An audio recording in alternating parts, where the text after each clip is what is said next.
पाठ 6 जानकी अम्माल। मथुरा स्टेशन पर बहुत चहल पहल है। झेलम एक्सप्रेस को छूटने में अभी पूरे 40 मिनट बाकी हैं। साहिल और गौरी कन्हैया बुक स्टॉल पर अपनी अपनी रुचि के अनुसार पत्रिका खोजने में व्यस्त हैं। हमेशा की तरह साहिल फिल्मी पत्रिकाओं को उलट पुलट रहा है और गौरी ज्ञान विज्ञान की पत्रिका खरीद रही है। रेल आहार की दुकानों पर लोग कचौड़ी, समोसे, आलू वड़ा, पेड़े, रबड़ी, पैटीज खरीद रहे हैं और पास ही खड़े छोटे बच्चे खिलौने खरीदने की जिद पकड़े हैं। गाड़ी के आते ही भगदड़ मच गई। कूली हरकत में आ गए। जवान लड़के चलती गाड़ी में चढ़ने लगे और बुजुर्ग अपने को भीड़ से बचाते हुए किसी तरह अपने आरक्षित डिब्बों की ओर धीरे धीरे कदम बढ़ाने लगे। डिब्बे में बैठते ही साहिल और गौरी ने खिड़की की सीट पर कब्जा कर लिया। सामने की सीट पर एक दंपत्ति और उनके 2 बच्चे बैठे थे। धीरे धीरे गपशप शुरू हो गई।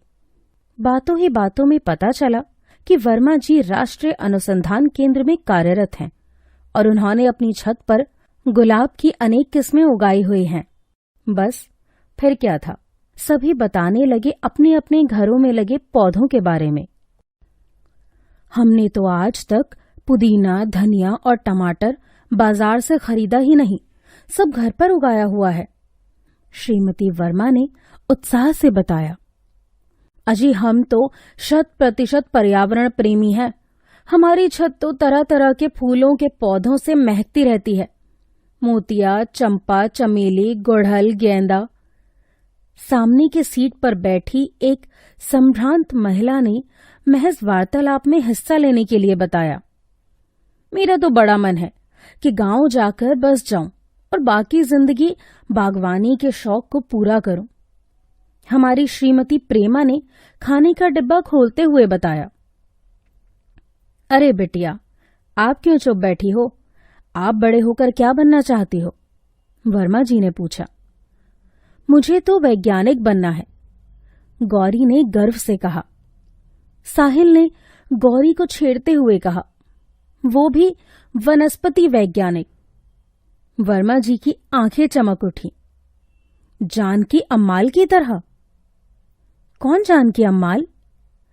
प्रेमा ने जिज्ञासा जताते हुए कहा। श्रीमती वर्मा ने चौकड़ी मारते हुए बताया कि जानकी अम्माल भारत की पहली महिला वनस्पति वैज्ञानिक थी, जिन्होंने साइटोजेनेटिक्स और फाइटोजियोग्राफी के क्षेत्र में अपना महत्वपूर्ण योगदान दिया। जानकी अम्माल मिशिगन विश्वविद्यालय द्वारा DSc PhD के समान डिग्री से सम्मानित होने वाली उस वक्त की चंद एशियाई महिलाओं में से एक थी। उस जमाने में अमेरिका जाकर पढ़ाई की, मैं हैरान था। वर्मा जी ने अखबार लपेटते हुए कहा।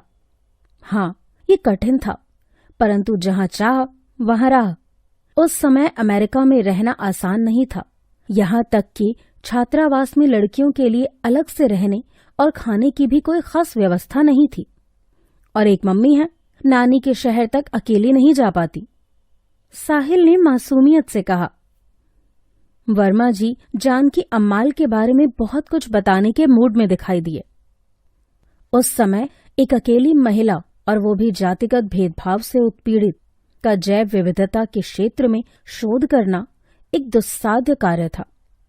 द्वितीय विश्व युद्ध की विभीषिका के बीच भी उन्होंने अपना शोध कार्य जारी रखा।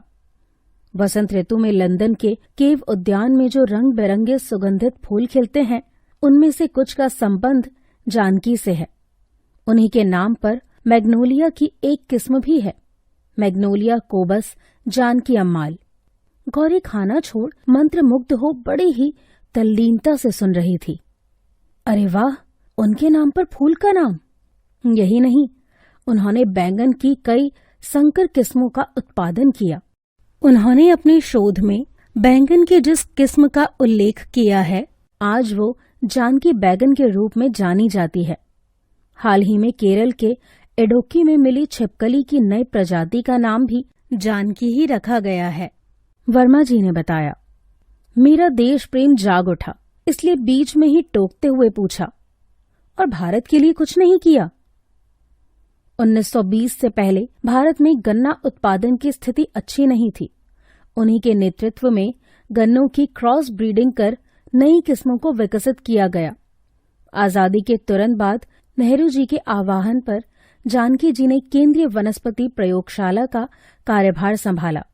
उन्होंने अनेक औषधीय पौधों पर भी शोध किया, जिससे देसी वनस्पतियों के विविधीकरण में योगदान मिला। गौरी का चेहरा प्रसन्नता से खिल उठा।